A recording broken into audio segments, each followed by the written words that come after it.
Bien, buenas tardes. Quería agradecerles a todos ustedes su presencia hoy en nuestra localidad, desde el Ayuntamiento de Cebreros, esta nueva edición de los cursos de verano de la UNED en Cebreros. En materia de Derecho Constitucional ya está convirtiéndose en una tradición de colaboración con el Departamento de Derecho Constitucional de la UNED. Anteriormente era Yolanda quien, como catedrática, dirigía estos cursos. En estos momentos sus ocupaciones en el Centro de Estudios Políticos y Constitucionales, bajo cuya presidencia se encuentra esa institución, hace que sea otro catedrático de esta universidad, Carlos Vidal, quien se encarga este año de la dirección del mismo. Y también me acompaña en la mesa Eduardo Duque, que es diputado de la Diputación de Ávila, del grupo mayoritario, y no tiene asignada área porque la Diputación se constituyó la semana pasada y el pleno organizativo será la próxima. Pero hasta ahora había venido desempeñando labores en relación con cultura y siempre ha estado en este museo cada vez que le hemos enfrentado. Algunos de ustedes veo que repiten, eso siempre nos agrada, que repitan en este curso, y otros son nuevos. A los nuevos les doy la bienvenida, que sepan que este es un municipio abierto, es un municipio de Ojo Suárez, y por lo tanto en este municipio cabemos todos, como en el proyecto que represento. Pero sobre todo permítanme que le agradezca la presencia a miembros también de su familia, está uno de sus hermanos, Hipólito Suárez, y algunos otros familiares. Ahí hay también miembros que han sido de anteriores corporaciones, como Pilar García. Y quiero también agradecerle muy especialmente la presencia hoy aquí a Alfonso Guerra. Durante mucho tiempo Alfonso Guerra hemos hablado de su presencia en este museo y hemos deseado su presencia en este museo en unas condiciones tan importantes como la celebración de un acto académico, que es lo que en sí representan estos cursos de verano.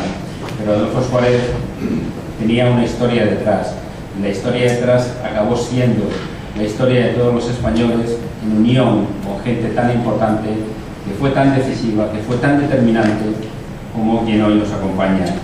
Alfonso Guerra fue un político, es un político, pero fue un político determinante para impulsar un proceso tan complejo y tan complicado como significó la transición política española. Cuando algunos empezamos en la actividad política y escuchábamos a Adolfo, empezamos con él, siempre tenía las palabras de afecto, de reconocimiento, de comprensión y de admiración hacia Alfonso Guerra. Y por lo tanto que hoy esté aquí con nosotros en el municipio de Ojo Suárez, en un centro como este dedicado a Ojo Suárez, y que queremos seguir implementando nuevas instalaciones como la rehabilitación de la vivienda natal del presidente de Ojo Suárez, es un motivo de orgullo y de satisfacción. Yo no quiero extenderme mucho más, le cedería la palabra a Carlos, el director de este curso, Carlos Vidal, y desearles un buen curso y una buena estancia entre nosotros. Nada más, muchas gracias.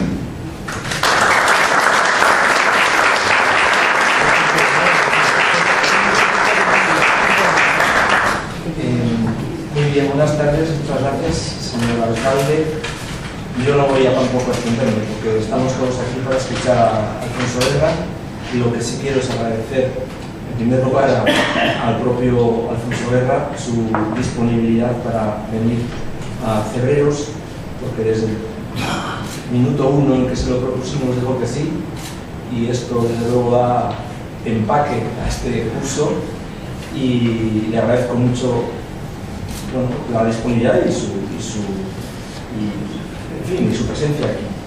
Yo la verdad que él lleva mucho tiempo, sobre todo alrededor del 40 aniversario de la Constitución, hemos coincidido en algunas actividades, y creo que el tema del que va a hablar, que es la transición política del tercero constituyente, es un testigo absolutamente privilegiado para poder mostrarnos algunas cosas de las que echamos de menos en la política actual y de las que probablemente tengamos mucho que aprender, y creo que todo lo que nos pueda decir, incluso luego en el coloquio podamos complementar, será enriquecedor para nosotros.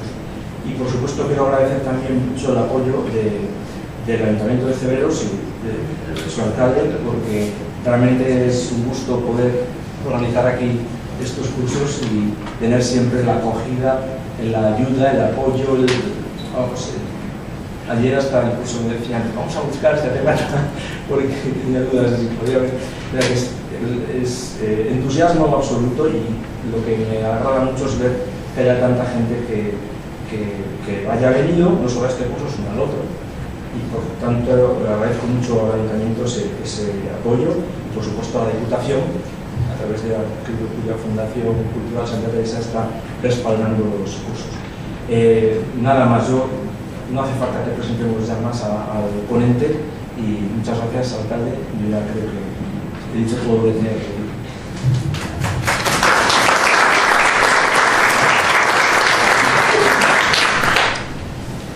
Hola, muy buenas.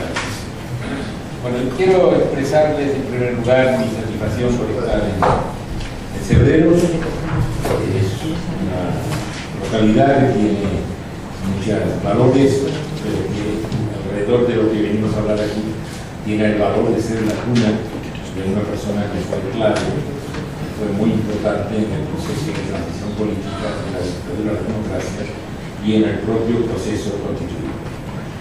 Mi gratitud porque vengan ustedes a las 5 de la tarde en un día tórrido en Cebreros a escuchar hablar de estas cosas que no son demasiado divertidas, pero yo procuraré que no sean aburridas. Mi gratitud también al alcalde, amigo y compañero Pedro Muñoz González, que efectivamente en tantas ocasiones en el Congreso de Diputados hemos hablado de venir a Cebreros, a don Carlos Vidal, que es el director del curso, y a doña Yolanda Gómez, que es co-directora, al diputado don Eduardo Duque, y a todos los que están dispuestos siempre a escuchar algo que es del pasado, pero que más bien es del futuro, que más bien es algo que puede servir para construir el futuro de nuestra nación. Yo creo que eso, en lo que yo voy a intentar explicar, se va a ver con claridad. He dicho hace un momento, me han preguntado a la entrada a los medios de comunicación, que la transición política es un proceso por el cual la sociedad española se ha venido preparando para el momento del cambio. Es decir, que esto no surge de una manera espontánea.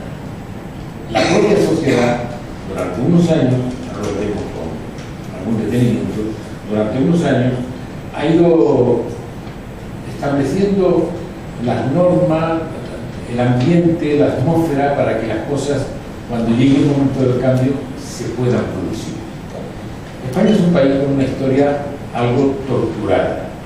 Es verdad que, como saben ustedes, en el siglo XVI España era el mayor imperio del mundo, pero a partir del XVII la decadencia fue creando una conciencia de crisis, de agonía, de lo que les pasa a las personas cuando entran en una situación depresiva. Un país que se deprimió y que llegó al colmo, al culmen de esa depresión en 1898, cuando pierde las últimas colonias, el 2% de las colonias que tenía España. Pero el 2%, por ser el último, provocó una depresión nacional extraordinaria. Ahí surgen los regeneracionistas, los que quieren salvar esa situación de España, que no dan un fruto inmediato, pero sí provocan que una monarquía que se había ido complicando su propia existencia al introducirse en la vida política, estableciendo apoyos a personalidades y partidos no democráticos, que esa monarquía sea sustituida por la Segunda República, que va a ser recibida por una inmensa mayoría de españoles como algo que inflama el corazón de esperanza, y que pronto, como todos saben, a través de un golpe de Estado y después de una cruelísima y larga guerra civil, derivará en una muy dolorosa dictadura de muchos años. Y es cuando llega el momento de la transición. ¿Cuándo comienza de verdad la transición? ¿Cuándo termina? Los historiadores, los especialistas dan unas fechas, otros dan otras. Yo les digo, ¿cuándo creo yo que empieza y termina la transición política? Fechas que son puramente referencias indicativas, no hay una línea que se pueda trazar en el espacio ni en el tiempo. Pues para mí esto comienza cuando en el mes de julio de 1974 se da a conocer que el general Franco tiene una flebitis en una pierna. Entonces la gente piensa que se puede morir, porque en la conciencia general había como una especie de eternidad para la vida de esta persona. Se contaba entonces un chiste, que decía que en una de las fiestas del Pardo le habían regalado una tortuga grande y que el generalísimo dijo: ¿y estos animales cuánto duran? Le dijeron: pues 200 años. Ah, pues llévensela, que luego se mueren y causan mucha pena. O sea que la gente se va a morir, se puede morir. Entonces todo el mundo se pone en marcha, se va a morir y esto va a cambiar. Se pone en marcha dentro del régimen, la gente que estaba en el régimen, y se ponen en marcha los que trabajaban contra el régimen en la clandestinidad en organizaciones democráticas. ¿Cuándo termina? Pues termina, a mi juicio, cuando en el año 1982 el Partido Socialista tiene un gran triunfo electoral. ¿Por qué? No de otro partido, porque es la primera vez, después de la guerra, que triunfa electoralmente un partido que había sido de los vencidos, porque la operación de UCD fue una operación a la que debemos rendir homenaje, luego lo haré con más precisión, pero procedían de los que venían de la dictadura. Por tanto, el corte radical en la historia se produce cuando un partido de los vencidos va a tomar el poder. En medio, como saben ustedes, hubo en esta transición, desde la muerte de Franco, después la sucesión de Arias Navarro, el cese que Arias Navarro le produce unas declaraciones de nuevo rey, Juan Carlos, unas declaraciones en Estados Unidos, hace que caiga, y resulta que la sociedad española va a tener la oportunidad de explicarse a sí misma qué quiere para el futuro. Pero, ¿por qué en España tenemos que hablar de transición política? Eso no se da en Francia, ni en el Reino Unido, en Alemania. Sí se da en Grecia, sí se da en Portugal. Porque había unas dictaduras que durante mucho tiempo secuestraron la libertad, y los habitantes de España, Portugal o Grecia tienen que luchar para lograr revertir esa situación. Claro, la realidad española, la historia moderna, es complicada. Siempre se habían presentado obstáculos históricamente insalvables que se levantaban en España contra la posibilidad de realización de una nación contemporánea. Esos obstáculos arrancaban de muy lejos. Eran problemas crónicos de la sociedad española en los últimos 2 siglos, ya 2 siglos y medio. Y eran producto de qué? De la intolerancia, de la incomprensión, del fanatismo, del desprecio a la modernidad y de condicionamientos socioeconómicos. Las claves de lo que se ha venido llamando la transición española hay que buscarlas precisamente en estos obstáculos seculares que impedían el devenir histórico de nuestro país. A comienzo, durante todo el siglo XIX y a comienzo del XX, se buscaron por distintos grupos que podríamos llamar progresistas, modernizadores, construir un Estado moderno, rematar la revolución burguesa, siempre empezada y nunca concluida, pero topaban con disfunciones estructurales. ¿Cuáles eran esos obstáculos? Tradicionalmente, el trono, la espada, la cruz y los grandes capitales agrarios. El monarca impedía ese avance, la iglesia se oponía, el ejército y, por fin, la gran propietaria. Eso ha cambiado mucho a partir de la Constitución de 1968, que haremos referencia. Hubo intentos individuales, elitistas o de grupo, que no calaron en la sociedad española para cambiar esa realidad. Los arbitristas, los hombres de la Ilustración, que perpetúan, como los regeneracionistas Joaquín Costa, Lucas Mayada, se perpetúan incluso en el siglo XX en un vano intento academicista, generoso pero torpe, por asentar unos hábitos, por decretar los ideales, sin tener en cuenta el poder que tenían esas estructuras muy arcaicas, pero bien arraigadas en el entramado social de la nación.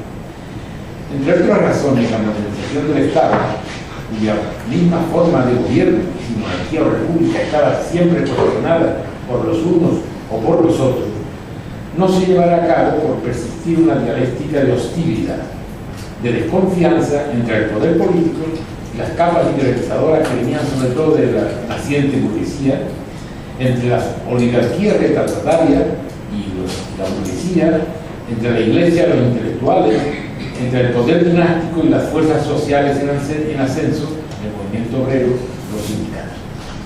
Son las famosas dos Españas que han declamado los poetas. O si se prefiere, una España contradictoria, que aún no había encontrado una síntesis definitiva. Los viejos males que producían ese estado de cosas fueron desapareciendo, como el tema de las colonias, pero no se llegaba a esa modernización. Claro, se hacían constituciones en España, en la historia moderna, pero constituciones que no reflejaban verdaderamente el interés colectivo. Eran constituciones hechas por un partido, el que gobernaba, hechas contra el otro partido, el que no gobernaba. Y cuando cambiaba, porque electoralmente cambiaba, el nuevo partido abolía la Constitución y hacía una contra la otra mitad. La mitad de la Cámara contra la mitad de la Cámara, media España contra media España. No eran, como digo, verdaderas constituciones, porque no representaban los valores colectivos, sino los de un partido, de una fracción de la sociedad.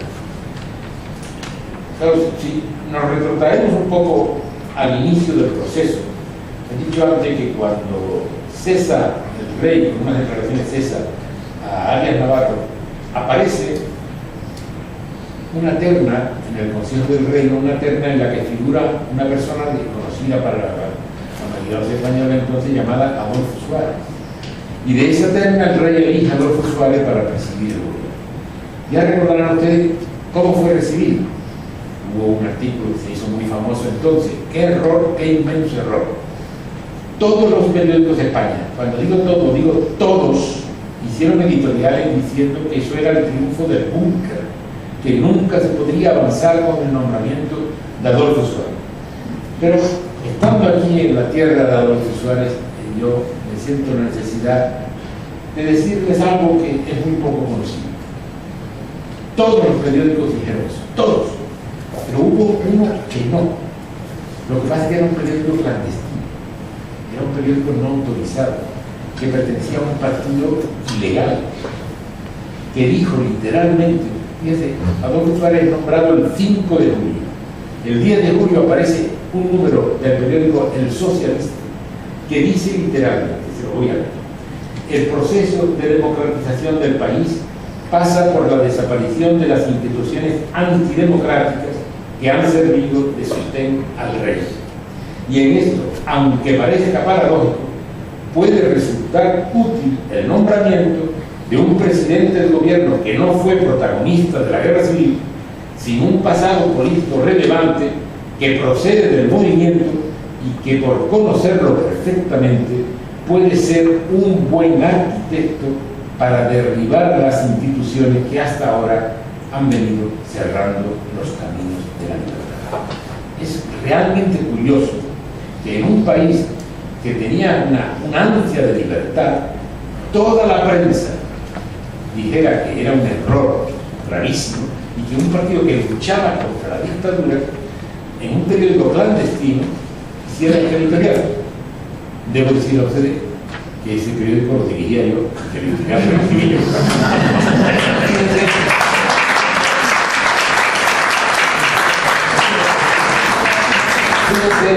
qué país tan curioso tenemos. Porque, claro, normal es que algún periódico de los que salían muchos periódicos en España, más de 100 periódicos, algunos dijera, aquí hay una posibilidad. No, pues justamente los que estábamos privados de libertad tuvimos la visión de que podría ser. Y como digo, Adolfo Suárez a mí me parece un paradigma de la autorredención. Y lo digo aquí en su tierra, con familiares, con amigos, con vecinos que lo conocerían en el tiempo que vivió aquí o que volvía aquí. Quiero que se me entienda bien. Su manera de ser eterna no cambió. Su virtud estaba en su espíritu desde el inicio, pero su proyección en la colectividad organizada, en la vida social y política, atravesó un mar de dificultades hasta encontrar el escenario donde desarrollar la aspiración política noble y con fuerza de cohesión nacional. Él era un numerario de un régimen oprobioso, un joven desplazado que nunca perteneció a ninguna de las familias que se repartían el poder, laborioso y con encanto de seductor, que fue ascendiendo en el edificio que quería derribar. Alcanzó la cima de la representación ideológica del régimen y, justo ocupando el pináculo del infausto movimiento, dirigió su vida toda al desmontaje de la vieja e injusta estructura. Como nadie, en el interior de aquella farsa de organización política, como nadie entendió la necesidad, la conveniencia, la superación histórica de un sistema democrático para España. La respuesta fue que nadie le comprendiera. No encuentro mejor forma de reconocimiento de Adolfo Suárez que la reivindicación de la transición política a la democracia. Se puede describir el proceso de transición democrática, lo he visto en unas frases que han puesto aquí en el museo, como una combinación de presión desde abajo y liberalización desde arriba. De manera que no es posible comprender el bienadado desenlace de la transición sin considerar el impulso principal del conjunto de la sociedad, que le decía a los políticos: esta vez tiene que salir, esta vez ustedes lo tienen que hacer. Me paraban en la calle la gente: esta vez no puede fracasar esto, esta vez hay que llegar a una situación que garantice la democracia para muchos años. Esa era la presión de la gente, y el proceso de liberalización, los políticos se ponen de acuerdo. Claro, esa es una realidad. Algunos solo quieren mirar esta realidad y no es justo. Otros solo quieren mirar la realidad de los políticos y tampoco lo sería. Pero considerando ambas, hay que tomar en cuenta a Adolfo Suárez, a Felipe González, a Santiago Camillo, a Miguel Roca, a Fernando Ruiz Martorell, al cardenal Tarancón y, con una carga simbólica excepcional, al rey Juan Carlos. Pero sería imposible no subrayar el especial impulso de Adolfo Suárez en una operación sin precedente histórico, en el que los dirigentes conservadores son convocados por Suárez, no como tantas veces había ocurrido en España, para ahogar un proceso de libertad, sino para contribuir a la recuperación de la democracia. Fue un periodo muy difícil, un periodo muy complicado, en el que había que poner de acuerdo a mucha gente que estaba muy enfrentada.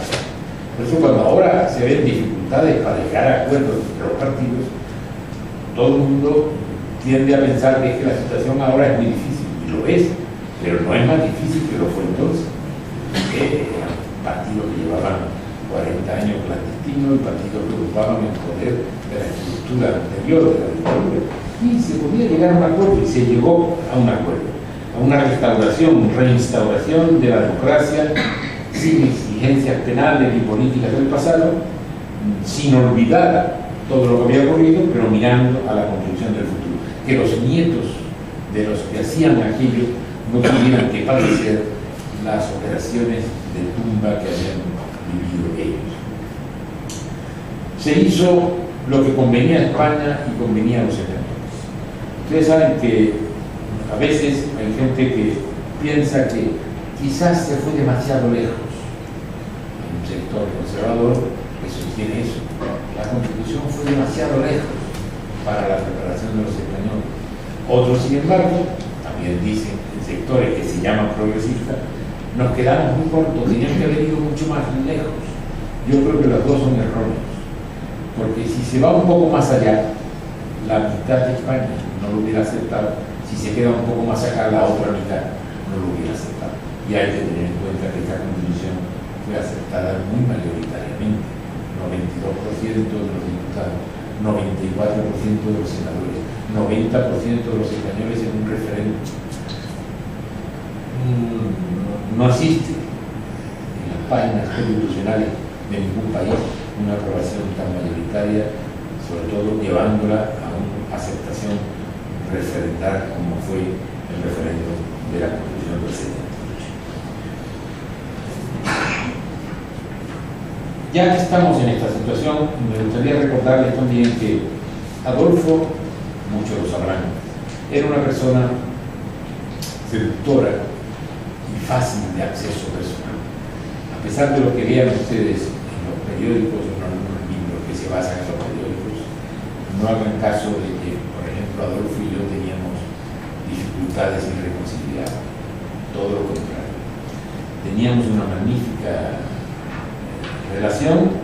Solo hay un punto en el que yo me siento mal cuando recuerdo mi relación con Adolfo, y es que una noche del 10 de abril del año 2002 me dijo que estaba perdiendo la memoria y yo no le creí. Creí que era una coquetería de él, porque le pregunté: ¿cuándo vas a publicar las memorias? Me dijo: no las voy a publicar porque estoy perdiendo la memoria. Y no le creí. Me siento siempre mal cada vez que lo recuerdo. Pero he tenido con él muchas conversaciones muy interesantes.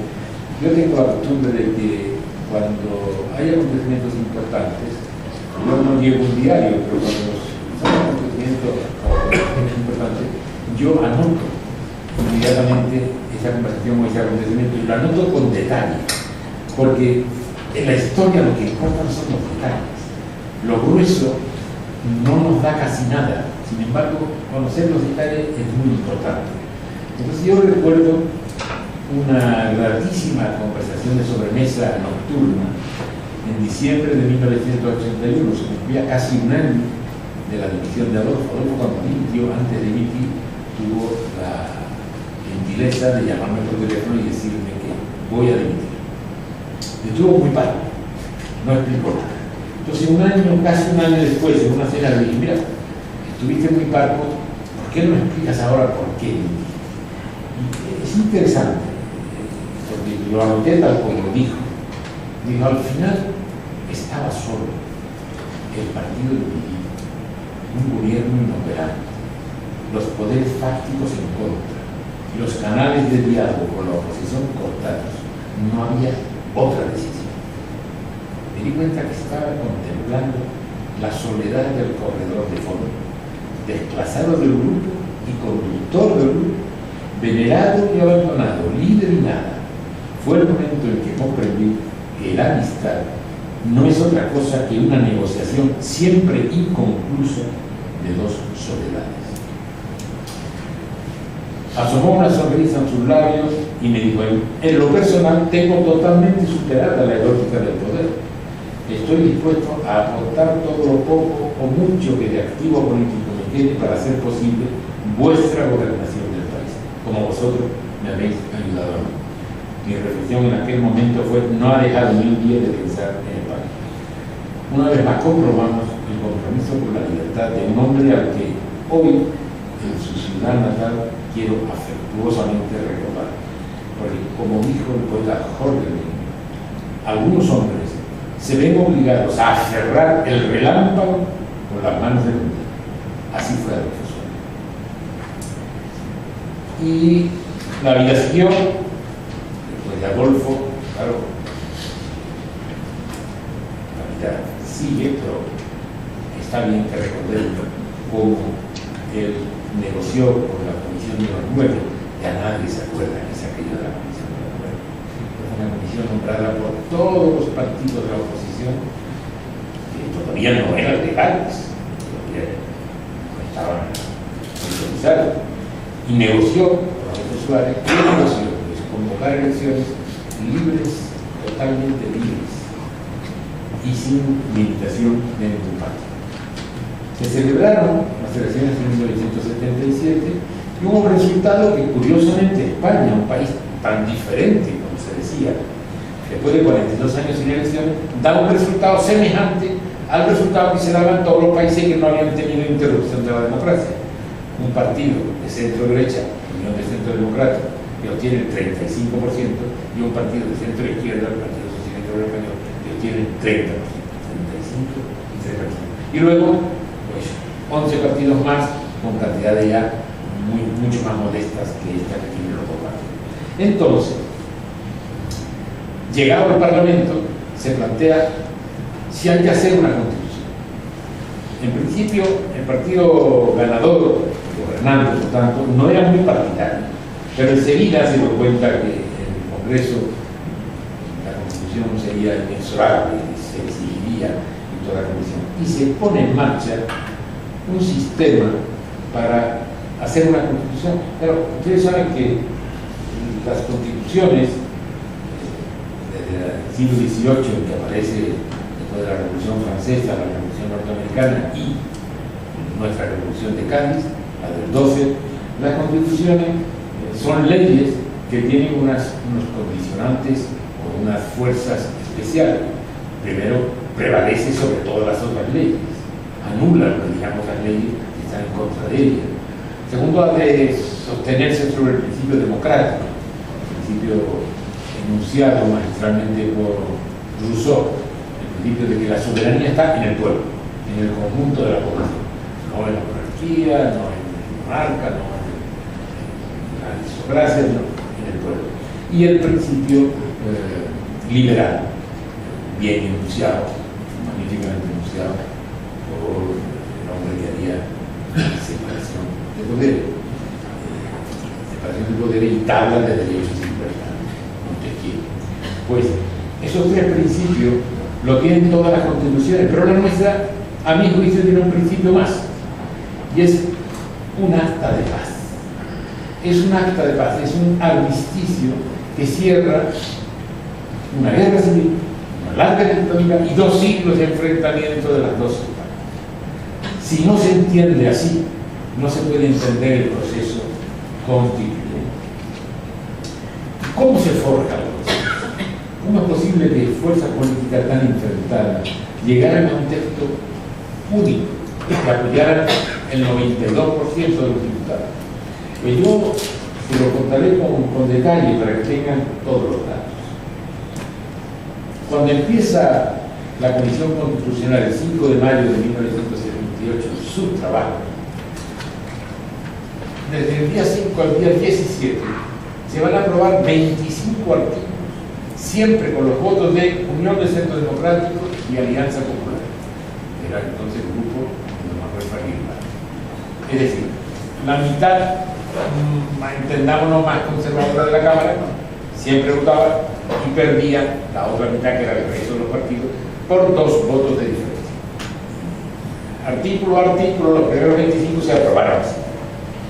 Entonces, yo tuve la idea de llamar la atención al gobierno sobre que íbamos a hacer igual que se había hecho durante toda la historia constitucional española. Un partido hacía una constitución contra los otros, cuando cambiaba electoralmente, este iba a apoyar y hacía otro. Hagamos por una vez un ejercicio diferente. Yo llamé entonces a don Fernando Abril Martorell, un hombre que trabajó mucho con Adolfo, una personalidad excepcional. ¿Por qué llamo yo a Adolfo, a Fernando Abril Martorell? Porque ya habíamos tenido una colaboración curiosa, que para que tengan todos los datos, fíjense, este país, ¿por qué derrotero ha caminado históricamente? Por eso hay que tener mucha cautela cuando se quiere derribar una construcción tan difícil. Este país ha sido tortuoso. Fíjense que hubo un momento, todavía no había partidos legalizados, en la que un movimiento terrorista, Graco, secuestró al presidente del Consejo de Justicia Militar y al presidente del Consejo de Estado, Oriol Luis Escurza, y el otro era no recuerdo el nombre. Bueno, lo secuestran.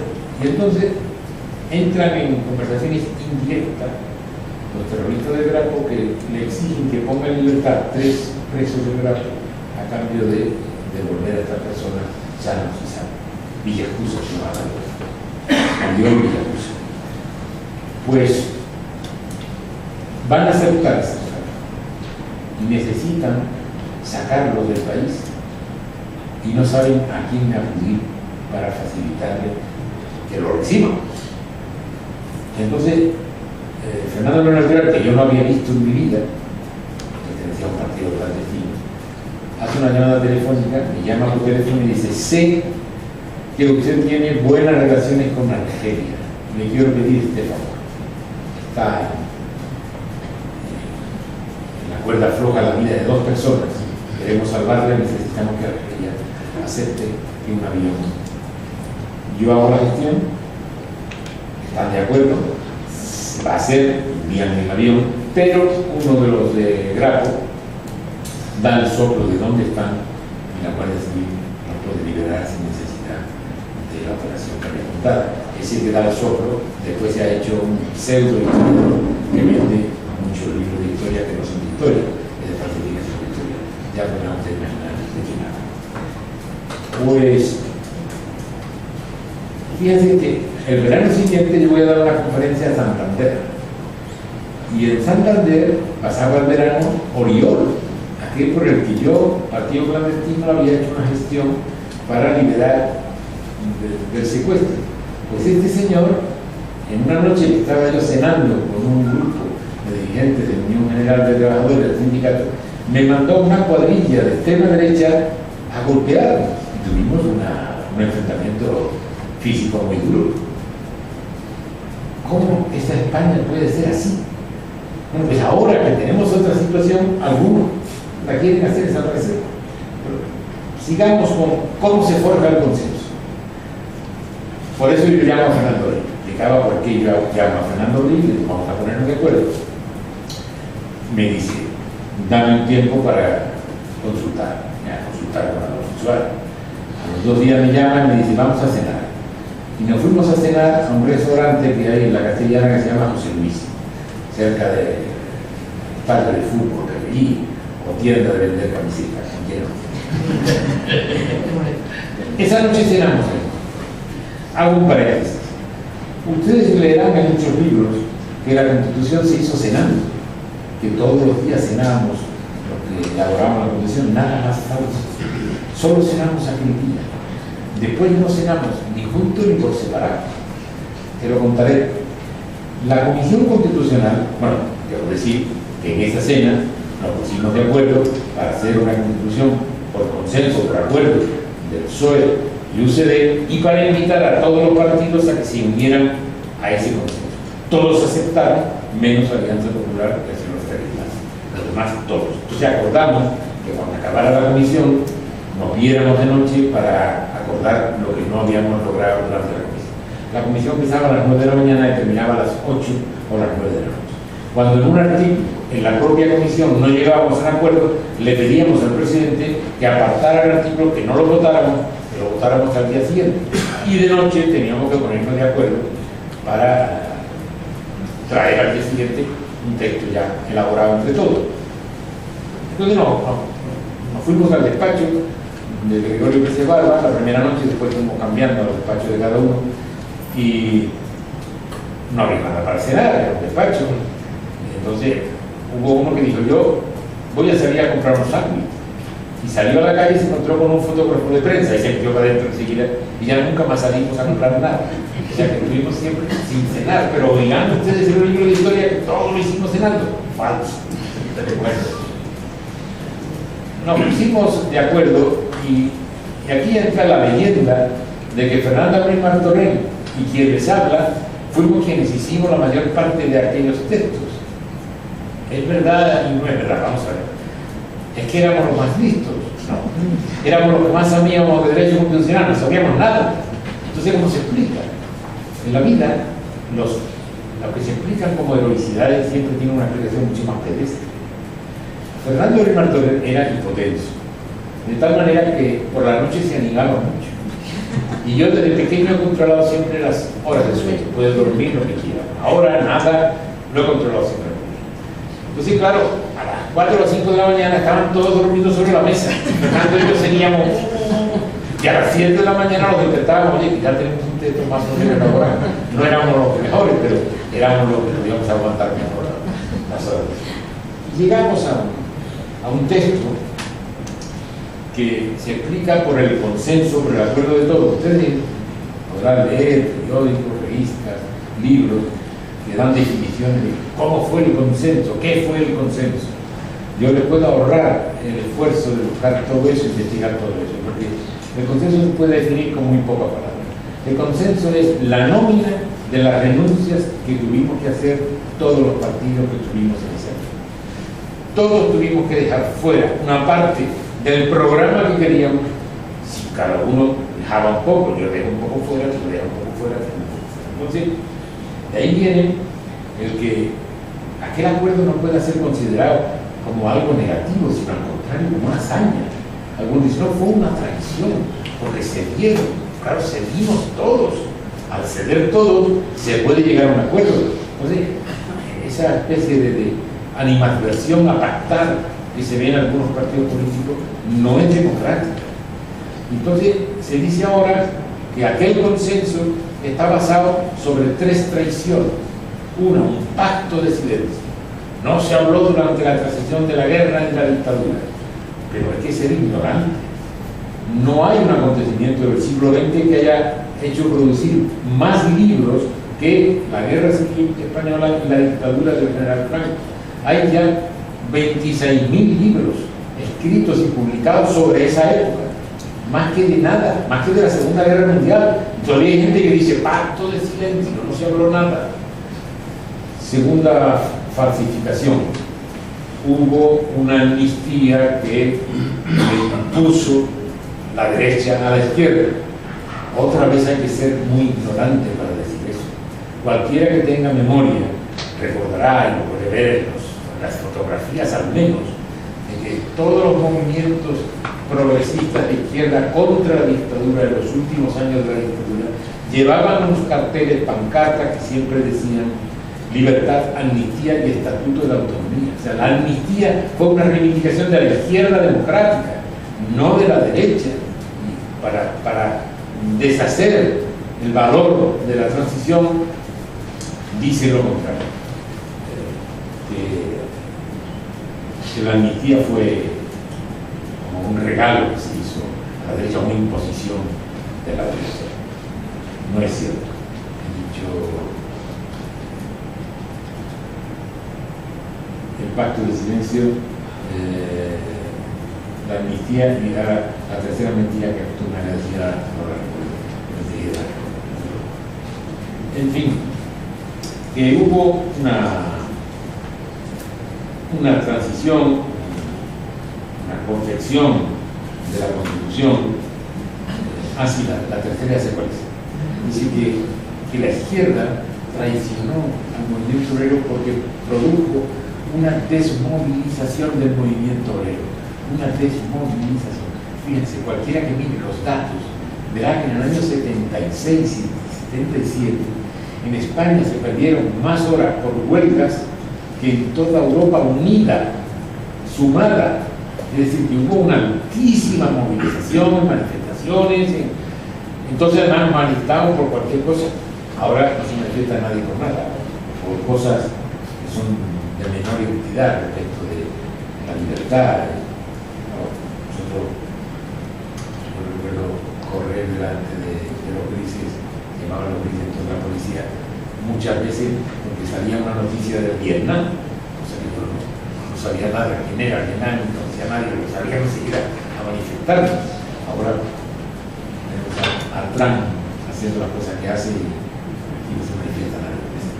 En fin, que había una disposición constitucional importante de los demócratas que habían luchado contra la dictadura y los de aquellos que, procediendo a la dictadura, tenían el convencimiento de que solo la democracia podría hacer avanzar. Y esta constitución se hace para intentar resolver los grandes problemas que estaban aún sin resolver, casi al final del siglo XX. Primero, la lucha contra los rivales políticos desde el punto de vista penal. La tradición española es que cuando ganaban uno las elecciones intentaban meter en la cárcel a los que acababan de perder las elecciones. La lucha es siempre la persecución de lo que hubiese antes. Segundo, el gran problema de la descentralización del poder. España era un país muy centralizado y había necesidad de descentralizar. Tercero, la forma de gobierno, monarquía o república. Y después la laicidad, el Estado confesional o Estado laico. Los 4 problemas estaban sin resolver y se dio alguna solución, algunos definitiva y a otros un poco más complicados porque después las cosas han derivado. Pero se dio no se hizo persecución política ni penal ni personal de los que venían de una época que habían perseguido a los que éramos clandestinos. Esto se resolvió bien, aunque la segunda etapa de gobierno de José María Aznar, eso volvió un poco a reaparecer, lamentablemente, después de desaparecer. En el tema de la descentralización, España era el país, junto a Francia, el país más centralizado del mundo. En muy pocos años, España ha pasado a ser el país más descentralizado del mundo, salvo dos, Canadá y Australia, pero más descentralizado que muchos estados federales. Porque fíjense que ahora la gente habla mucho de tenemos que ir a un estado federal, ya somos un estado federal. Sí, estudiamos un poco, ya somos un estado federal. No se llama federal, no tiene nombre. No, se llama Estado de las Autonomías, no es verdad, no, la Constitución no le da ese nombre, aunque se puede deducir de los artículos que es un Estado de las Autonomías. Y luego está el tema de forma de gobierno. Monarquía o república, como estamos entre amigos, en un sitio bastante especial. Fíjense, yo me he traído mis notas del 14, 15, 16 de agosto de 1977, donde nos reunimos una serie de socialistas en el Parador de Sigüenza para elaborar un texto constitucional que llevar a la ponencia constitucional del Congreso. De paso, les hago una observación por si se dedican a cosas de las que ocurran situaciones semejantes. Siempre que haya un tema que haya que debatir, que discutir en una mesa, siempre hay que llevar un papel. El que lleva el papel escrito tiene el 50% ganado. Porque habrá gente que dirá, estoy de acuerdo con el papel, y otros dirán, no estoy de acuerdo con el papel, en contra del papel, pero siempre alrededor del papel. Siempre es el papel. Nos vamos a reunir para hacer la Constitución, todavía no estaba decidido. Vamos a hacer un papel, llevamos nuestro modelo, y se podrá quitar, se podrá añadir, pero será nuestro modelo. Entonces hicimos una reunión en Sigüenza, tuvimos 3 días en Sigüenza, y aquí están mis notas, y debo decir que me sorprendí de la enorme libertad política que había entonces para hablar. Ahora se habla muchísimo menos libertad. Yo hablo aquí de las alternativas que había en este tema que estaba mencionando yo de monarquía o república. Y yo creo que aquí hay dos alternativas. O redactamos un texto que diga que la forma de gobierno es monárquica, sin prejuicio, y luego declarar que queremos una opción republicana, o redactamos un texto en el que sea la forma de gobierno republicana, sabiendo que eso tendrá probablemente poco apoyo. Entonces, hablando de esto, yo llego a decir cosas que ahora yo creo que no se atreve a decir nadie de mi propio partido. Alguna de las cosas que señalaron por aquí. Hablando de que son más monárquicos los de UCD que los socialistas, dicen no, son más republicanos los socialistas que los UCD, tampoco.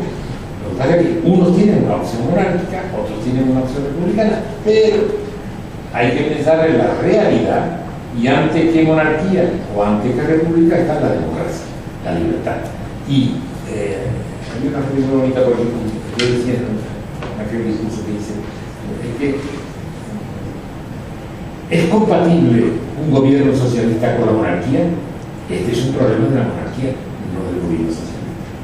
Es decir, que si la monarquía respeta la Constitución, no habrá ningún problema. Si no la respeta, sí que habrá problema. Estará la tensión permanente de que pueda haber. Entonces, nosotros concebimos llevar en la ponencia, la mayoría estaba por la monarquía. Recuerdo que aquí hay uno que me dice que, oye, pero si nosotros defendemos la República, el Partido Comunista aparecerá, no, perdón, si no defendemos la República, el Partido Comunista aparecerá como el único abanderado de la República. Y me dije literalmente, no te equivoques, el Partido Comunista votará contra la República. Cosa que ocurrió, porque nosotros presentamos una moción, un voto particular a favor de la República, que lo pedimos. Después resulta que con algunos de aquella época yo he hecho mesa redonda y dicen, no, ustedes no lo pusieron a votación. Hombre, sí lo pusimos a votación en la comisión, se perdió la comisión y ya nos abstuvimos. Pero yo creo que eso ha resuelto bien el problema. Fíjense que esta constitución ha resistido no solo el paso del tiempo, 40 años, ha resistido un movimiento terrorista de casi 40 años queriendo destrozar, destruir ese sistema que implanta la constitución. Ha soportado un intento de golpe de Estado en el año 81, 23 del 81, y un intento de secesión en el 2017. Es una constitución fuerte, que ha aguantado muy bien, que además su reforma exige cierta rigidez, y eso algunos piensan que es un error. Yo creo que no. Menos mal que hicimos una constitución rígida, que para cambiarla hace falta un número de diputados muy alto, y a veces convocar de nuevo, disolver y convocar, porque si no llega a ser así, esta constitución ya no la conocería como saben ustedes. Bueno, pero claro, las constituciones no permanecen estables para siempre. Las constituciones se pueden reformar. Esta constitución tiene un título 10 de la reforma constitucional, 4 artículos de 166 a 69 que dicen cómo hay que reformar.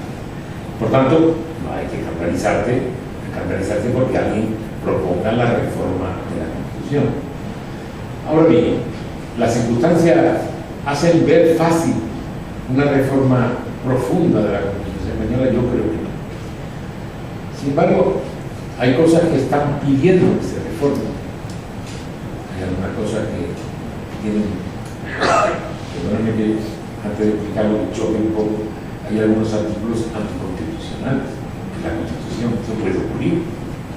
El artículo 57, que le da prioridad al varón sobre la mujer, es anticonstitucional porque el artículo 14 dice que no puede haber discriminación por razón del sexo, religión, raza. Luego hay artículos que pueden ser inconstitucionales en la propia Constitución. Pero ya que cita el 57, que hay naturalmente una discriminación a la mujer, citaré el 58 del que no se ocupa nadie. No sé por qué. Es que en el 58 se habla de la reina consorte y el consorte de la reina. ¿Se dan cuenta? La mujer que casa con el rey es reina. El hombre que casa con la reina no es rey. Esto es una discriminación del hombre. Y esa no se ocupa nada. No sé por qué. ¿Por qué la ola con la mujer y por debajo con el hombre? Hombre, si cambiamos 57, que deberíamos, podríamos cambiar 58 también. En fin, como saben ustedes, ha habido intentos parlamentarios, una propuesta de uno de los candidatos a la investidura, de modificar que España no dice, la Constitución no dice, porque España no pertenecía a la Unión Europea. Bien, estaría bien que lo dijera, pero tampoco es imprescindible, porque hay un artículo del 86 que ya dice que cualquier tratado internacional es como una ley, no pasa nada.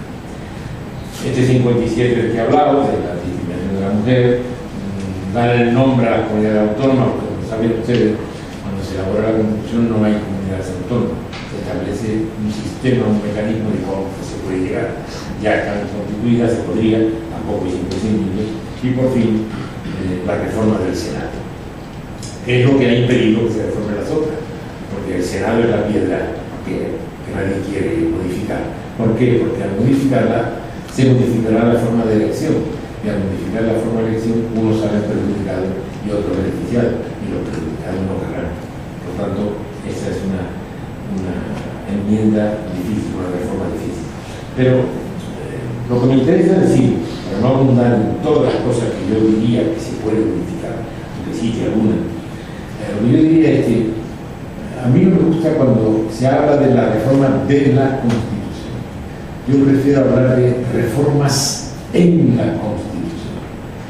Busquemos los artículos en los que podemos ponernos de acuerdo y los cambiamos, pero no planteemos la reforma de la Constitución, entre otras muchas cosas, porque no es necesario. Y en segundo lugar, porque no hay atmósfera política para hacer un cambio profundo de la Constitución. Pero hay algunas cosas, muchas cosas que se podrían cambiar. Como ustedes saben, se abolió la pena de muerte, pero se dejó solo en caso de guerra, se podría suprimir. perfectamente. Hay, cuando se habla de la relación con las iglesias, una mención específica de la católica y no del resto. Y algunos querrían poner ahora todas a las otras, o mejor quitar la que se dice. La formación religiosa, se establece que el arambo que tenga formación religiosa tal vez se plantea hoy por algunos grupos si debe ser impartida en las escuelas o en las iglesias. En aquel momento nadie consideró denigrante que a las personas con discapacidades le llamara disminuidos físicos o psíquicos. Hoy es un término que no admite nadie. Fíjense cómo la percepción de la sociedad hace cambiar, porque en aquel momento a nadie le pareció mal. Hoy día todos estos colectivos están muy deseosos de que se cambie eso, ¿verdad? Luego están todos muy encelados en suprimir aforamientos, en suprimir inmunidades. Yo creo que es un error, pero hay muchos que lo quieren y probablemente terminarán haciendo. Y hay un tema muy importante. Como saben ustedes, los derechos que se establecen en la Constitución, unos están considerados como derechos fundamentales, me refiero a los derechos sociales, uno como derecho fundamental, que es la educación, en el artículo 27, donde están los principios, derechos fundamentales de las personas. Y luego hay otros derechos sociales, como la vivienda, el trabajo, la seguridad social, el derecho a la sanidad, que están en el capítulo de ordenamiento, orientación de la actividad económica y social, que por tanto no son recurribles, reivindicables ante un tribunal. Podrían pasar a ser derechos fundamentales. Esto es una piedra difícil. Yo sé que es muy difícil, pero está planteado. Está planteado si el concepto de derecho social debe ser un derecho fundamental.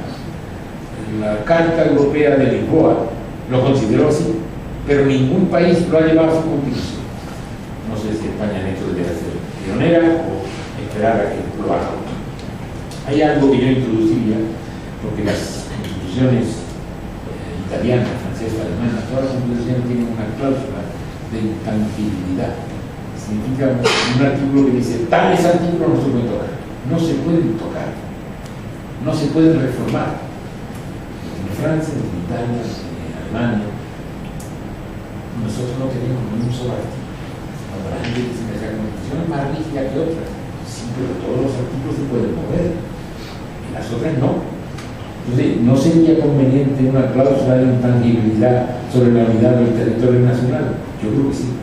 Que sería bueno, lo tienen otros países ya, tiene Francia, o tiene Alemania. Alemania dice, no se podrá tocar el tema territorial, y además dice, no se puede tocar del artículo 1 al 20 artículos en paquete que no se pueden modificar. Nosotros no tenemos ni un solo artículo, somos siempre, nos pasamos. El movimiento pendular en España es muy habitual. Yo creo que también estamos necesitados de modificar el artículo 99, ese artículo que establece cómo se hace la investidura para el nombramiento del presidente. Se ha revelado, con la práctica se ha revelado que es un artículo que puede paralizar la actividad. Lo fue en el 15, en el 16, ahora estamos, que no sabemos. Yo creo que había que modificarlo. Probablemente lo ideal sería que pudiera haber más de un candidato y el que es el que se investiga. No con el sistema que hay ahora, que se hace muy difícil la investidura, sobre todo cuando los partidos se niegan a pactar. Y luego está el gran capítulo territorial. He dicho antes que en España se ha hecho un proceso de descentralización velocísimo, muy rápido y muy profundo. Pues seguimos en deuda. Parece que fuera un país centralista y no lo es en absoluto. Entonces, el título octavo habría que introducir algunos elementos que pudieran impedir que se confunda el poder constituyente con el poder estatuyente. Hay comunidades autónomas que creen que su estatuto es una constitución que modifica la constitución de todos los españoles. Y se ha intentado. En el País Vasco se intentó, en Cataluña se ha intentado, y eso deberíamos dejarlo claro. Y luego hay otro tema que yo comprendo que es difícil ahora, a donde hemos llegado, pero sustituir o hacer que choque la legitimidad democrática con la legitimidad histórica es algo muy peligroso para el país. Aquí tenemos una disposición adicional primera que reproduce los derechos históricos de los territorios forales y que después ha sido tomado por otros lugares donde había territorios forales, Cataluña, Valencia, que yo creo que es un choque terrible de legitimidad que no augura un futuro bueno. Todo esto deberíamos de intentar clarificarlo. Sé que tenemos ahora un Antonio Pérez, que es secretario de Defensa, que ahora se llama Carlos. Antonio Pérez por ahí emigrando a España y pretendiendo cobrar de España además para emigrar. Entonces, todo esto podría ser objeto de algún tipo de reflexión, y si la reflexión conduce a unos acuerdos pudiera modificar, yo lo veo difícil, pero bueno, se podría intentar, sobre la base de que hay que perder los prejuicios en cuanto que la etapa de la dictadura se apropió, patrimonializó los conceptos de España, los conceptos de la unidad. Estamos en otra época, estamos en democracia, España es nuestro país, nuestra patria, a la que hay que acceder y hay que expresar claramente nuestra preferencia sobre la nación y sobre todo sobre la unidad, porque la unidad, más allá de las muchas aberraciones que se dicen, la unidad no es nada más que la igualdad entre todos los españoles, es la igualdad entre los españoles que conducen a un país que camina, que avanza, que perfecciona su realidad y no quiere mirar a otras épocas pasadas que fueron muy lamentables.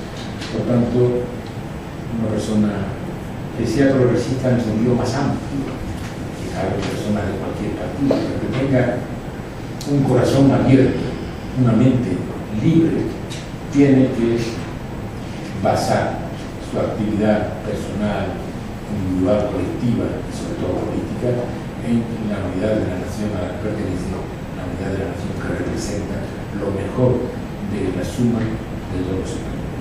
Muchas gracias.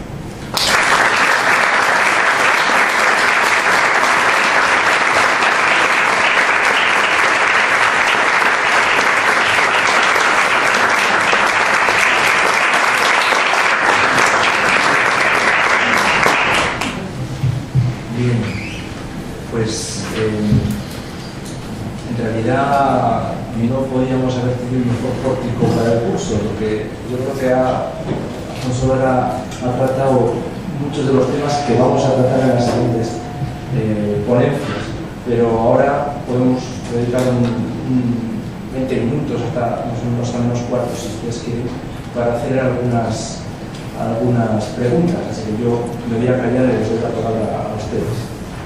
Doctor Alonso, primeramente felicidades por lo que consiguieron durante la noche. Señora, el micrófono. Empiezo otra vez. Doctor Alonso, Es curioso que el cariño que tiene usted a su gustado. sí, me entiendo.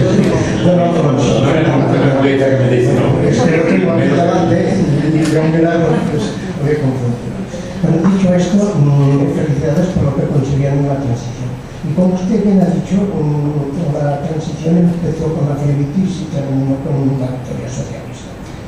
Pero entre medias también ha destacado la Constitución. Yo le quería preguntar concretamente por el artículo 2 de la Constitución, que como sabe usted es la indisolubilidad y la autonomía de las naciones y de las nacionalidades. Gracias. Creo para que lo tengan todo presente. La Constitución se fundamenta en la indisoluble unidad de la nación española, patria común e indivisible de todos los españoles. Y también reconoce y garantiza el derecho a la autonomía de las nacionalidades y regiones que la integran y la solidaridad entre todas ellas. Este fue un artículo, como ustedes comprenderán, dio lugar a una larguísima discusión. Larguísima. Aquí, como ustedes verán, hay dos partes. Una unitarista, se dice dos veces, la indisoluble y la indivisible, la unidad bien remachada, y dos, la autonomía de las nacionalidades y regiones que la integran y la solidaridad entre todas ellas. Esto fue muy discutido.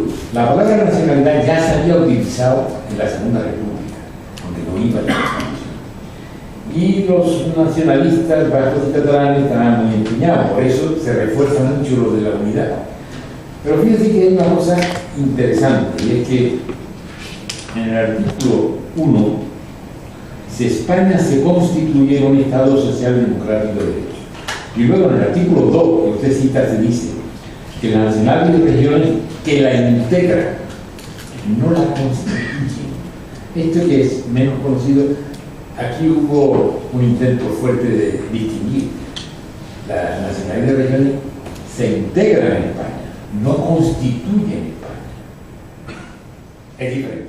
Cuando se confunde autonomía con soberanía, la autonomía no es soberanía.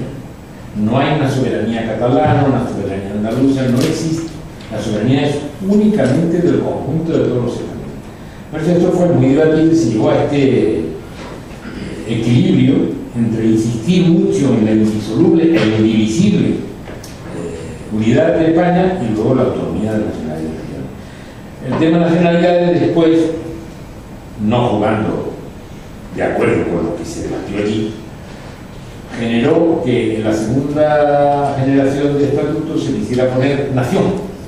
Cuando se negó que el artículo 5 del Estatuto de Cataluña dijera nación, entonces dijo, bueno, pues en el preámbulo, porque el preámbulo no tiene valor normativo.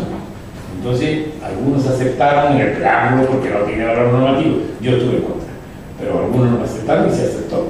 Pero yo dije, miren, fíjense que ahora lo que quieren poner en nación, dicen, repetían, es solo desde el punto de vista cultural, nación cultural. Y dije, miren, hoy dicen cultural, en cuanto tengan escrito en un texto nación, dirán política, y querrán reivindicar un Estado. Tardaron un poco, tardaron un poquito, 4 años y la aparición del 3%. Cuando vieron que iban a la cárcel por corrupción, unos cuantos dijeron, nos envolvemos en independencia y queremos nación como Estado. Y esa es la historia. Creíamos encontrar un equilibrio con este artículo 2, que fue muy debatido, pero realmente ustedes que fue derivado hacia donde no pensábamos ni queríamos. Tengan en cuenta que cuando se debate la Constitución hay un diputado vasco que presenta una enmienda a favor de la autodeterminación. Y los nacionalistas no la votan.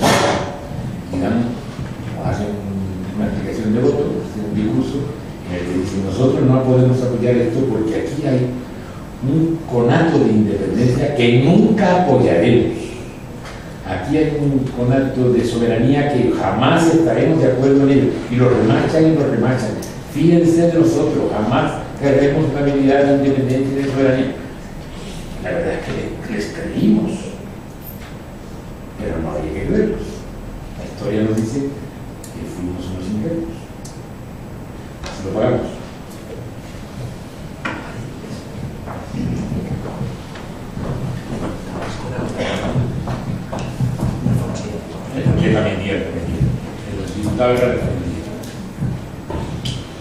Hola, buenas tardes. Estoy de acuerdo en lo del pendulazo. Me refiero a un apartado que yo creo que hace nación, que es el sistema de selección del profesorado. Tendría que ser, a mi juicio, un sistema de selección nacional. No sé si conocen algún dato de las últimas oposiciones de secundaria. En el País Vasco y en Madrid, en algunas asignaturas se quedó hasta el 40% de plazas sin cubrir. Y en otras autonomías se quedó un 1%. Algún detalle más que salió por ahí, de no sé si fueron unas enfermeras que alquilaron una avioneta para examinarse en Galicia a las 9 de la mañana y a las 4 de la tarde. Yo creo que ese ha sido uno de los grandes errores. No tener un sistema de selección nacional para tener los mejores en la educación pública. En eso los jueces sí que se han mantenido. Imaginemos lo que ocurriría si hubiese jueces de cada comunidad, sobre todo. Bueno, si hubiese jueces, eso es lo que pretendía el Estatuto de Cataluña, que lo hubiera. Fíjate, estoy de acuerdo con la preocupación que usted manifiesta, pero no es achacable eso a la Constitución. Sí es achacable el que se hayan descentralizado la educación completa a las autonomías, pero la Constitución no habla de que la selección del profesorado sea así o sea de otra manera. La Constitución lo que dice es que las comunidades autónomas tienen una competencia y el Estado tiene otra.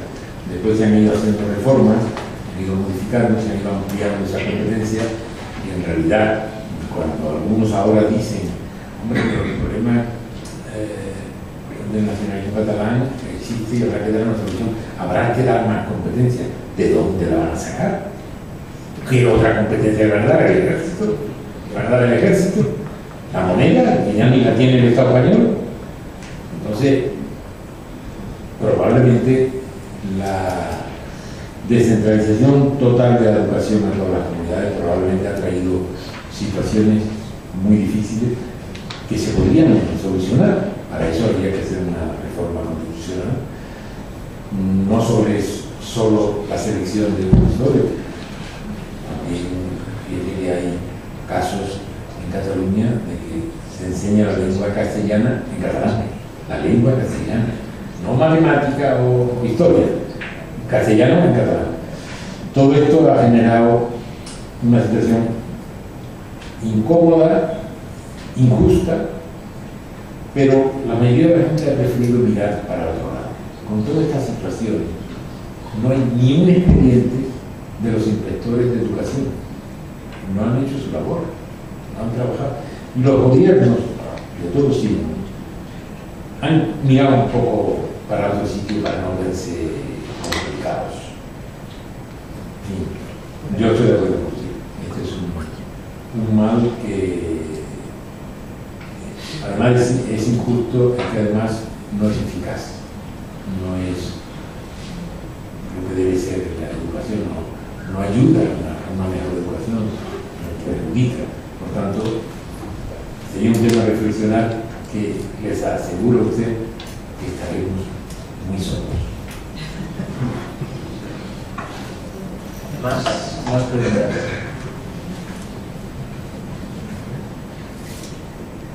¿Está todo el mundo satisfecho? No, pero cuando no hay ninguna pregunta es que o están totalmente de acuerdo o totalmente de desacuerdo. Yo me llamaría a hacer la segunda, no quería preguntar. Es sobre el tema de Canadá, en que hablan mucho de los nacionalistas, Canadá, Escocia. Canadá creo que hubo dos referéndums, uno fue en el 80 y otro en el 95. Y han pasado, en el 95 fue una punta de Canadá. Y han pasado desde el 95 hasta ahora, pues calculando los 20, 25 años, y ha caído Totalmente. todo el ciento. Podría haber, ya sé que la Constitución es, ahí hay un artículo de economía, algún tipo de ley de claridad canadiense aquí en España. Sí, pero yo creo que no lo necesitamos. Yo creo que si los gobiernos y los tribunales hacen su trabajo, no lo necesitamos. Fíjense, los nacionalistas de cualquier lugar siempre quieren que por referéndum se pueda llegar a una independencia. Si lo ganan, ya son independientes para siempre. Si lo pierden, a los 2 años que nosotros, es un lugar de ventaja. En Canadá lo que se ha hecho es una gran labor de hacer comprender a la gente que es falso todo lo que le decían los nacionalistas. Y eso aquí no se ha hecho. No se ha hecho. Aquí todo el mundo habla de las mentiras de la TV3, pero los periódicos todos, aquí en Cataluña todos, mienten continuamente. Mienten, España nos roba, Europa nos va a recibir con los brazos abiertos, todo mentira. Y muchas más cosas. He estado conversando hoy, antes de venir aquí, sobre las cosas que dicen, que Cristóbal Colón era catalán. Dicen los textos, Santa Teresa de Jesús era catalán. Desde unos años, Adolfo Suárez era nacido en Castelldefels. Y los españoles somos tan malos que le quitamos toda la gloria. Es decir, hay que hacer un trabajo educativo, pedagógico, que no ha hecho nadie en Cataluña. Hay que hacerlo. Yo tenía una gran esperanza con lo que había hecho allí una chica andaluza arrimada con el grupo este de Ciudadanos, pero ahora se han venido abajo. Sí. Y ahora se han venido abajo por otro camino y hemos perdido una ocasión que también ganaron las elecciones a los nacionalistas. Por ella tiene que haber seguido. No sé por qué han frenado, no quiero hacer juicio de intenciones. Pero yo no sería partidario de ninguna ley de claridad, yo sería partidario de una pedagogía muy intensa y, hombre, no facilitarle las cosas, perseguir cómo gastan el dinero, se gasta todo en independencia. No. El señor Torra, que habla como nazi, que habrá apreciado con todos los demás compañeros son todos víboras, hienas. Yo dije que hablaba como un nazi y me puso una querella. Y entonces me mandó una nota a él, una nota manuscrita diciendo: no me llame usted más nazi. Y en la frase que ponía después, en realidad estaba diciendo porque yo soy nazi. Porque dice: no me llame usted más nazi porque nazi es el insulto más grave que usted puede dedicar a un demócrata catalán. O sea, de Badajoz no, de Guadalajara no, solo si es catalán. Otra vez diciendo que es nazi. Bueno, pues este señor lleva un año, no ha hecho nada más que propaganda, no hace nada, se dedican solo a eso. Entonces había que hacer una campaña muy dura, muy fuerte. Los partidos políticos se tenían que poner de acuerdo todos en llevar una política clara, pedagógica en Cataluña, en lugar de estar entre ellos peleándose en Cataluña, todos en la misma dirección. Y la gente se enteraría de que lo están engañando, que aquello es una secta en la que hay mucha gente equivocada, porque les engañan porque destinan todo el dinero a eso, engañar a la gente. En fin. Muy bien. ¿Alguna otra cuestión? Vale, el micrófono hasta ahí. Bueno, seguramente meto la pata y no es tema de la conferencia. Yo, Si lo sabes. le quería hacer. Bueno, personalmente le tengo que confesar que no le tenía ninguna simpatía a Don Alfonso. Pero a partir de hoy, pues, creo que sí, me ha parecido muy bien y muy interesante todo lo que ha dicho y muy razonable. Yo lo que me atrevería a preguntarle es, si es que esté mal de aquí, y si no, pues no me conteste, ¿cómo ve el panorama en este momento? ¿Podemos estar optimistas, tranquilos? Porque efectivamente sí que tenemos una constitución rígida, bien pensada, bien hecha y en un momento oportuno. Y creo que hasta ahora, desde entonces, pues los españoles han reaccionado siempre bien y hemos ido saliendo adelante y aquí está España, que mucha España y que estamos muy bien y que esto está funcionando. Pero podemos estar tranquilos. A mí me gustaría conocer su opinión, aunque sé que no es muy del tema. Bueno, yo no sé cuánto de tranquilo podrán estar cada uno de ustedes. Yo optimista no estoy. No estoy optimista. No solo por la realidad española, por cómo ha evolucionado el mundo en los últimos años y desde luego España. Fíjense que hasta hace 30, 35 años, el sistema capitalista, claramente dominante en el mundo, respecto de otros, tenía el centro de gravedad en la producción, en fabricar, producir objetos que se comercializan, se venden, eso tiene un beneficio y hay gente que recibe prestaciones sociales, salarios. Hace unos años ha cambiado, va cambiando cada vez más. Ya el centro de gravedad ya no está en la producción, ahora está en las finanzas. Ahora intercambiar papeles da más dinero que producir. Esto está generando en el mundo un ejército de gente sin trabajo. Hoy día contabilizan el pago de una manera completamente falsa. Hoy día ya no se puede atender a las cifras del paro, ni a las cifras de afiliación a la seguridad social, ni en España ni en ningún país. Fíjense que los ministros, cuando acaba el mes, anuncian: este mes ha habido 2 millones de contrataciones, 2 millones de contratos. Pues si en un mes ha habido 2 millones, en 2 meses hemos terminado con el paro. Mentira. Porque no son 2 millones, son 2 millones en el que hay muchísimo de 1 hora, de 1 mes, de 2 días. Eso no son contratos. Entonces, todo es falso. Porque el mundo capitalista ahora hacen un paquete con unas cuantas hipotecas, se la venden a un tío rebajándole la mitad y el otro tío se la vende al otro para el 25%.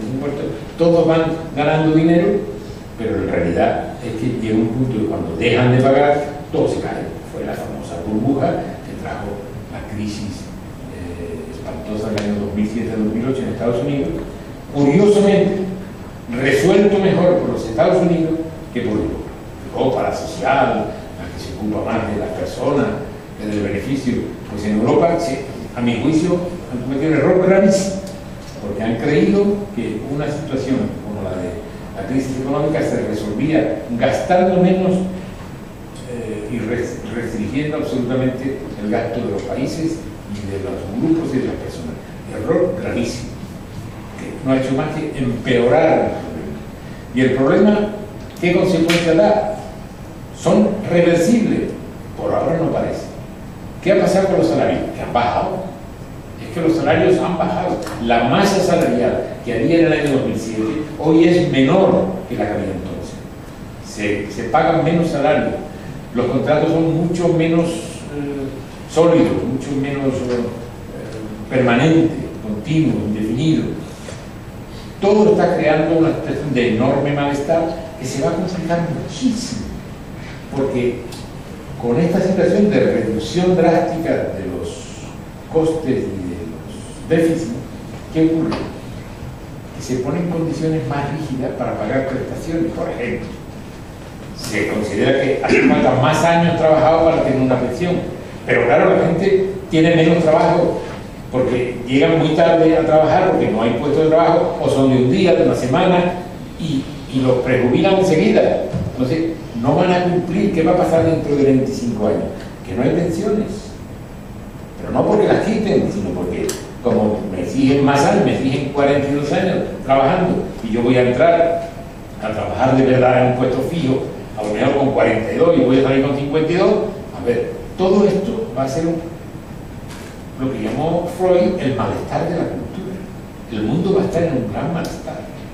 Para colmo, la política se ha hecho antipática. Los medios de comunicación han hecho una gran labor para hacer antipática a la política. Aquel que da un paso para entrar en política, desde ese momento ya tiene el objetivo colocado para examinarle a él, a su tía, a su abuelo y a su prima, y a ver al niño cómo lo lleva al colegio, cómo lo saca del colegio. Todo pensando en que el político siempre es sospechoso. Todo eso hace que las mejores cabezas no vayan a la política. Se va degradando poco a poco. Hagan ustedes un sencillo ejercicio muy relacionado con la conferencia ahora sí. Pongan en horizontal el nombre de los líderes del 77 cuando se hace la Constitución. Y verán ustedes, todos, con preferencia o con antipatía. Como dice usted, me pone a mí si quiere como una parte de Manuel Ferri Duarte, Adolfo Suárez, Felipe González, Santiago Carrillo, Miguel Roca. Ahora debajo pongan el jefe de cada uno de los partidos eso ahora. Fíjense de que hay una bajada. Por todo esto. Entonces yo no soy optimista. ¿Se podrían hacer las cosas de otra manera? Claro que se pueden hacer de otra manera. La gente está dispuesta a esto, no parece, porque hoy día la imagen, el marketing, todo eso juega más que la esencia de las cosas. Los problemas de las personas importan menos saber cómo vendemos esto, dicen, usar la palabra vender. A ver cómo vendemos esa decisión. Oigan, no hay que vender nada, hay que hacer lo que conviene a la gente. Y todo es marketing, todo es ofrecer una cara amable de las personas, y la política exige a veces ser antipático. Hacer política no es decir sí a todo lo que pide alguien, no, es decir sí y decir no, depende. Hay que decir sí o hay que decir no, pero aquí todo el mundo se pone delante de cualquier manifestación. Pues no es así. Entonces hoy día Lo que está de moda es caminar por encima de la ola. Se pone algo de moda y todo el mundo dice lo mismo, todo el mundo. A mí no me gusta eso. No me meto por debajo de la ola. A ver qué está pasando. Esto de ponerse de moda, todos a favor de. Oye, no. Yo no estoy dispuesto a sostener, por ejemplo, he expuesto antes un ejemplo. Como la discriminación de la mujer, todo el mundo en la ola, la del hombre no importa. Pero bueno, ¿esto qué es? ¿Qué sociedad estamos construyendo? La sociedad de la moda, de lo que se llama de moda, de los medios de comunicación, de las redes sociales que se llaman, se podrían haber llamado redes criminales, las redes sociales. Las sociales no tienen nada, es el embrutecimiento absoluto, es el anonimato para los crímenes más infestos del mundo. Pero qué divertido es. Bueno, yo no sé. Muy bien. Bueno, pues hemos llegado a la hora que había dicho. Hay una palabra al final. Bueno, brevemente.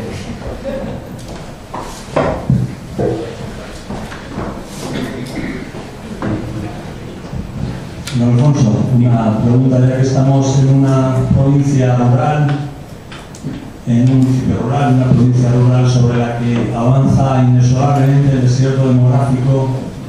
Usted ha tenido en sus manos los criterios de la modernización de este país. ¿Cómo ve el modelo territorial tan desequilibrado con una perspectiva histórica como la que usted tiene? En el 20% del territorio vive el 80% de la población, o hay una España vaciada sobre la que apenas vive nadie. ¿Cuál es su perspectiva histórica? Y sobre todo, ¿cuál es el futuro en la mente de un hombre que ve con claridad las cosas? No voy a estar en la cresta de la ola, voy a decir algunas cosas que...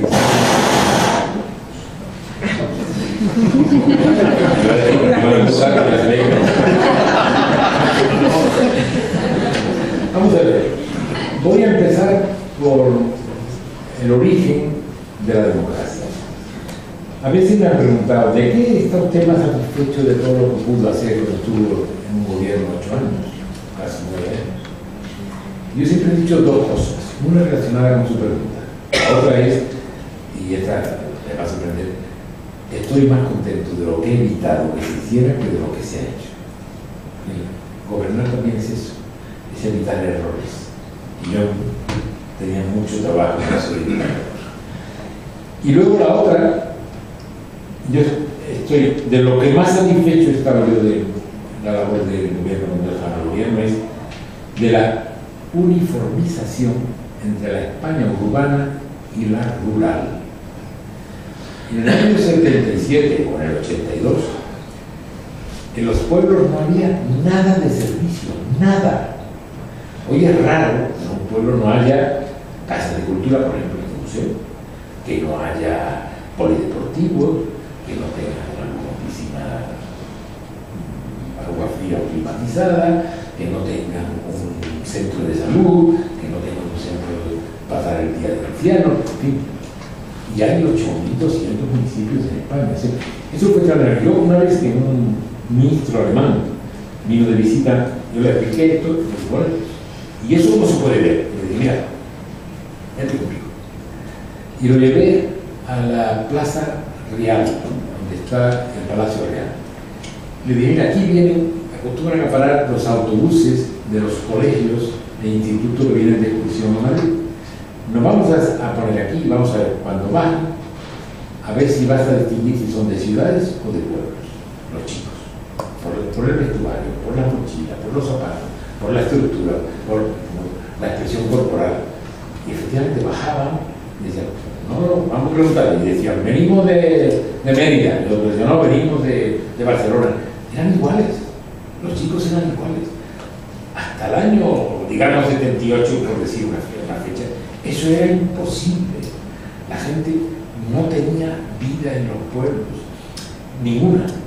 Yo recuerdo que en un pueblo de Extremadura, un anciano que llevaba de la mano a un niño que tenía 4 años, me dijo, mire, a ustedes le están seguramente criticando muchas cosas, pero no haga usted caso. Y me dijo, este niño que tiene 4 años ha roto ya más zapatos que yo en toda mi vida.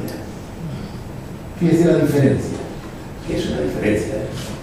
Bueno, y ahora entro en esto de la vaciada esta, que esto es un nombre de periodistas, del marketing. Yo nunca digo eso de la vaciada. ¿Cómo vaciada? Esto que es una palangana que han echado a la gente. No, vacía bien está. Vamos a ver. La gente va donde quiere. Vamos a creer, hay primero un principio que es el principio de libertad. En España y en la inmensa mayoría de los países del mundo, la gente vive en las costas, solo en las costas, y algunas intronizaciones en el interior, pero prácticamente en las costas en todos los países del mundo. A la gente le gusta la costa. Y además, como se van muchos a la costa, eso desarrolla que venga más gente a la costa, y cada vez más. Entonces se puede hacer una experiencia romántica, bellísima, de decir, no vamos a llevar a la gente de las ciudades a los pueblos. Sí, en cantidades mínimas. Pues no vamos a encontrar millones de bohemios dispuestos a irse a los pueblos abandonados, no. Y luego hay cosas que dependen de la mano del hombre. Sí, señor.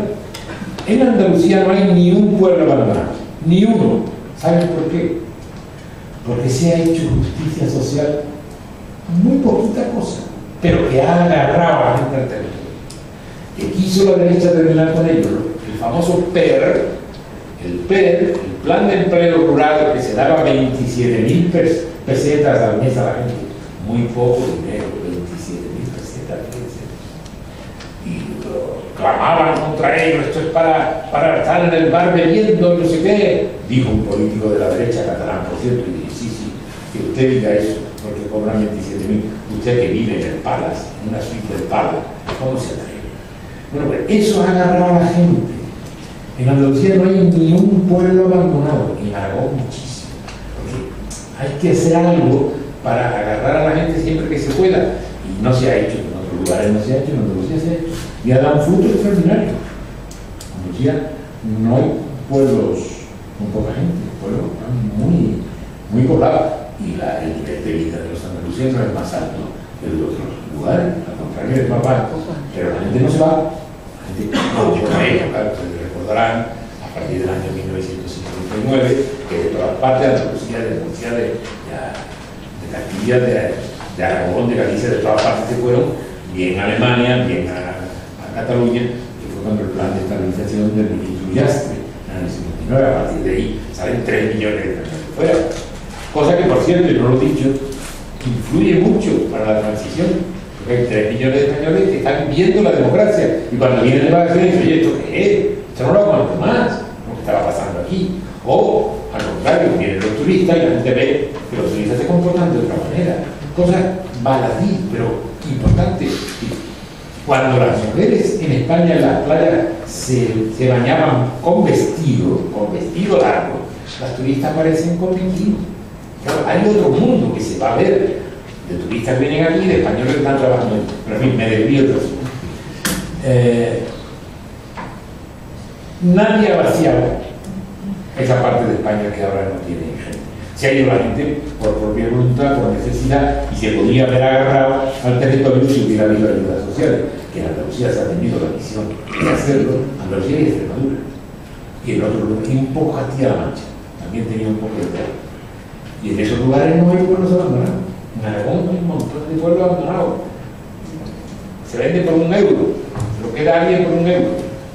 Entonces, en su momento no hicieron la labor, pero de todas maneras, la libertad de las personas está por encima de los gobiernos. Por decreto no se cambia una sociedad. Una sociedad se cambia por cultura, por educación, que van cambiando las mentalidades. Pero por decreto, no, que los desplazo, estos de aquí los cojo y me los llevo allí. No, eso se hacía, claro, se hacía. En Andalucía hay pueblos de colonización, en la etapa de Carlos III, hay pueblos que se llama La Carlota, porque todos éramos señores que el señor Carlos III decidió que se fueran aquí, otros eran de Galicia, y algunos eran de Alemania, hay pueblos de Andalucía que hay, todos los apellidos son alemanes, cuando los trasladados, pero hoy ya eso no se puede hacer, la gente tiene su propia libertad. En fin, que ese tránsito va a ser muy difícil, muy difícil. Muy bien, muchas gracias. Ha sido un lujo tener a Alfonso Guerra inaugurando el curso. No sé si el alcalde quiere cerrar o vamos ya. A las 7 es la siguiente intervención y nada más. Muchas gracias.